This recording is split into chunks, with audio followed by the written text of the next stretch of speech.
बंधुगण आज आपण मान एक सुंदर भिडियो नहीं आसी निहाती भाव में ये भिडियो आपण मन कम आसो आप निहाती जाना भी दरकार ये भिडियोटी।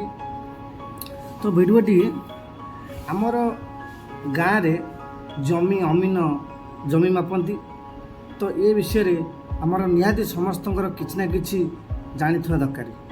तो से विषय आज मुझे कहवाक जाऊँगी आपण मैंने संपूर्ण भिडियो देखु लाइक करूँ सब्सक्राइब करूँ निहाती भाव में आपण नेक्स्ट जो कौन से भिडियो मुझे अपलोड करी आप नोटिफिकेशन आसो बहुत जाना जिनस भिडियो अच्छी चलतु आपन से भिडियो विषय बर्तमान आमर कटक जिलाटा कटक जिला आ भुवनेश्वर सबू जिले में ओडिशा रे जमी मापर अलग अलग ये देखा जाए। तो मु आपण मानक फास्ट कटक कहूँ तापर को भुवनेश्वर विषय में आलोचना करी। तो कटक आम कौन है गोटे एकर को 43,560 स्क्वायर फुट गोटे एकर आउला गोटे एकर केते डिसमिल गोटे एकर को 100 डिसमिल। तो आम कटक जिले में गोटे एकर 100 डिसमिल हेले गोटे एकर तार को आम जाना केमती ना केते गोटे डिसमिल जे केते स्क्वायर फुट गोटे डिसमिल है 435.6 स्क्वायर फुट गोटे डिसमिल। तो आम से हिसाब से गोटे डिसमिल जब 435.6 स्क्वायर फुट है तो आम से हिसाब से जिते आम डिसमिल होता से आम गुणीदे गुणीदेला आम ऑटोमेटिक बाहर जो कौन टोटाल एति स्क्वायर मीटर ये टोटाल है एति आम जमीटा एति अच्छी ये नॉर्मल ये निहाती जाने दरकार।